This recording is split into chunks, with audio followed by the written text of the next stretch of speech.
I feel like most people think Easter Island is just those giant stone heads, but after being here for a week, it's honestly not what stayed with me the most.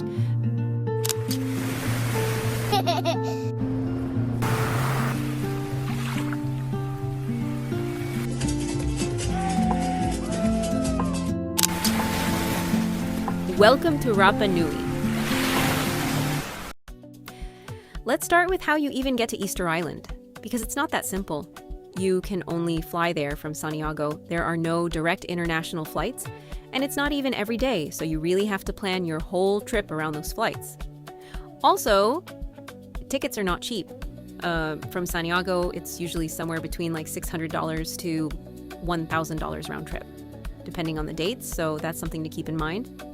My route was Montreal to Atlanta, which is about 3 hours, then Atlanta to Santiago, around 10 hours in the air. So overall, it's a long journey. With layovers and everything, you're looking at almost a full day of travel. And I actually chose to stay one night in Santiago before flying to the island. Highly recommend doing that. First, because flights to Easter Island are limited, and if anything gets delayed, you don't want to risk missing it. And second, it just makes the whole trip feel way less stressful. It wasn't my first time traveling solo to South America. I thought I knew the rhythm of it, how things go, how to handle the unexpected. But I landed, and within the first 5 minutes, I broke my phone. Completely. No screen, no touch, nothing. Which is funny, because I kept saying I was going to the most remote place on Earth to disconnect from everything. Well, careful what you wish for. Okay, Santiago, capital of Chile. Let's fix my phone real quick, because I'm not quite ready to navigate by stars yet. I mean, how hard can it be? A big city, right? So I go to one store, closed, second one, also closed, third one, closed because it was Sunday. Of course it was. Yeah, this trip was clearly not meant to include a phone. Good thing I had my laptop, physical cards, some cash, and poquito español. My flight to Rapa Nui was early the next morning, which meant I had half a day in Santiago. No maps, no notes, no scrolling. Just my camera and me, figuring it out in real time, taking in the city.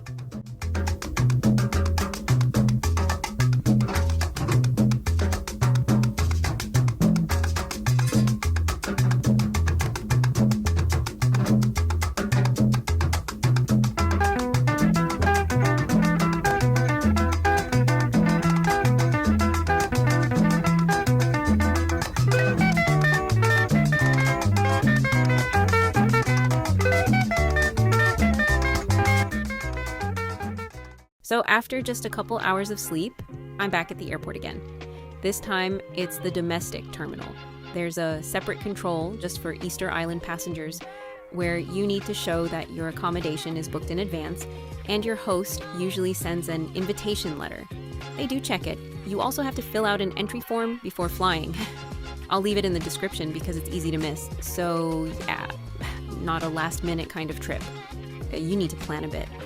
But honestly, that's part of what makes it feel special.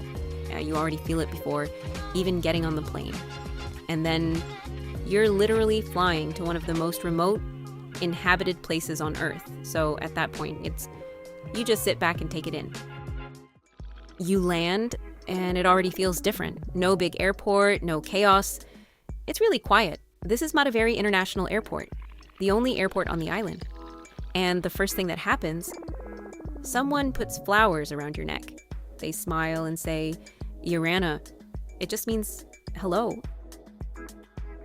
There's only one town here, Hangaroa. And within like 3 minutes of leaving the airport, you realize how small everything is. You can literally drive around the whole island in a couple of hours. And then you see your first moai, not the famous ones, just one, standing there. And it's actually kind of a weird feeling because you've seen them your whole life. But in real life, it's different. And I kept thinking, how did they even end up here? So next week, I want to actually explore that. Where they came from and what makes this island feel so different.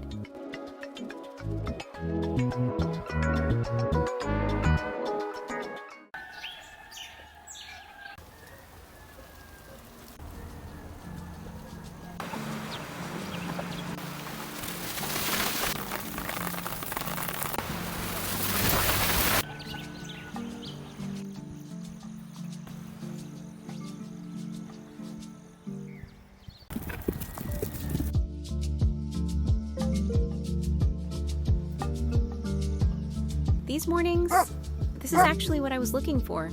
Just nature, silence, space to breathe. And once you slow down like this, you start wondering what else is out there. So let's go explore.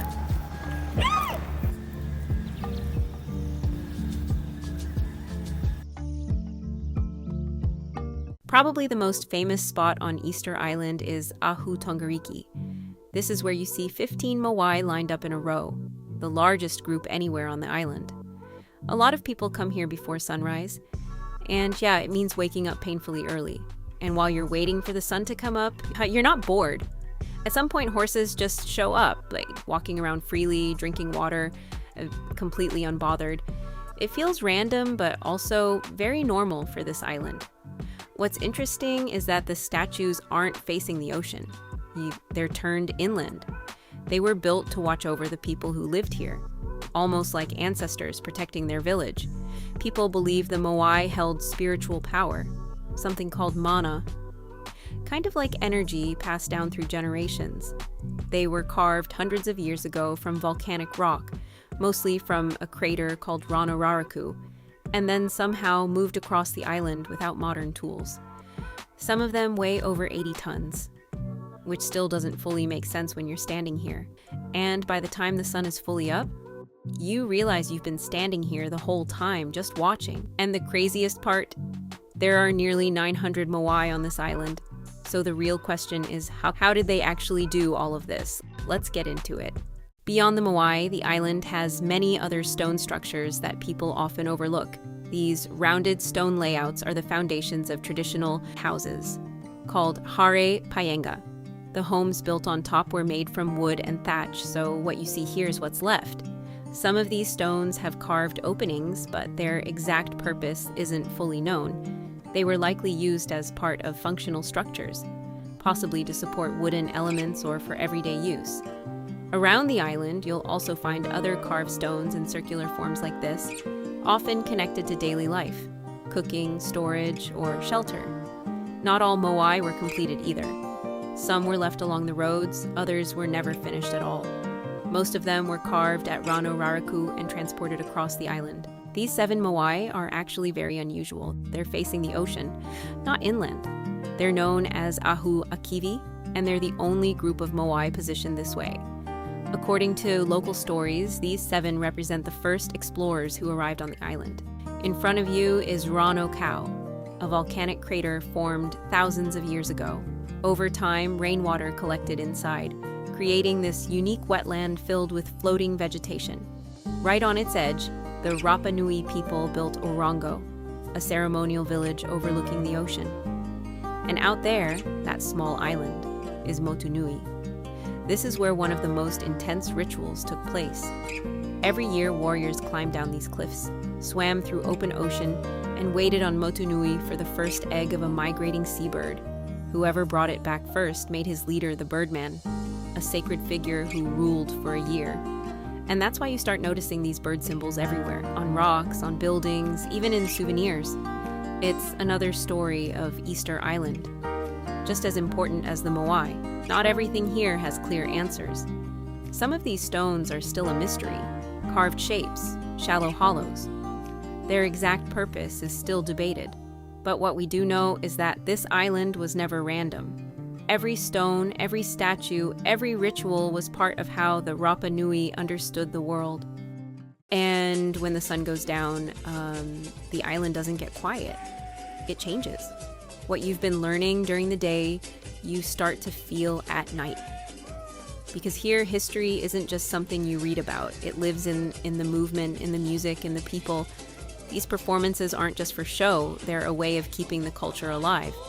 The dances tell stories of warriors, of the ocean, and of traditions like the Birdman. Every movement has meaning, every rhythm comes from something real, and when you're watching it, you're not just watching a performance, you're watching history, just in a different form.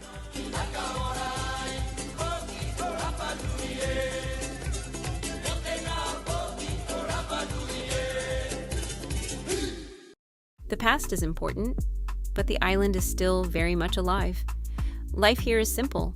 Small local shops, fruit stands, family-run restaurants, little places selling handmade souvenirs. And something I noticed right at the airport, there are actual warnings about what you can't take with you because the island is so protected. You're not allowed to take things like rocks, coral, or even certain natural items off the island. Because the island is so remote, almost everything has to be shipped in. But at the same time, the local food just hits different. Fresh fruit, simple ingredients, things that actually have flavor. There's something really nice about it. Grabbing a few things from a small shop, coming back to your place, and just making something simple, it makes you feel a bit more part of the island. The water around Rapa Nui is incredibly clear, and if you're lucky, you can even swim with sea turtles. They're super calm, just moving slowly through the water while people snorkel nearby. There are only around 8,000 people living here, and when you spend a bit of time, you start to notice how connected people are to this place. It's not just somewhere they live, it's something they take care of. Because when you're this isolated, even small environmental problems can become serious. So there are local efforts focused on protecting the ocean and keeping the island clean. Sometimes you'll even see people going out by boat to collect plastic from the water before it even reaches the shore. And it really puts things into perspective. Because here, protecting the island isn't some big idea. It's just their home. By day 5, I was like, okay, I live here now. So of course, I got a bike and started driving around the island, and that's when you start noticing the random things you wouldn't expect. Like even the church here is different. It's Catholic, but inside you'll see Polynesian carvings, local symbols, even saints that look very Rapa Nui. It's this mix that somehow works and kind of tells the whole story of the island in one place. And that's the thing about everyday life here, Yam. Nothing feels separate. So what actually makes this island so special? At first you think it's the moai, or the landscapes, or just how far away it is from everything. It's all of that. But after a few days, you start to feel that it's something more. It's the feeling of being completely surrounded by the ocean, with nothing else for thousands of kilometers. It's how quiet it can be, but never empty. It's the people, how connected they are to this place, how they take care of it, how they live with it, not against it. And it makes you think about how we live, how everything is always moving, always busy, always a little rushed, how easy it is to forget to slow down.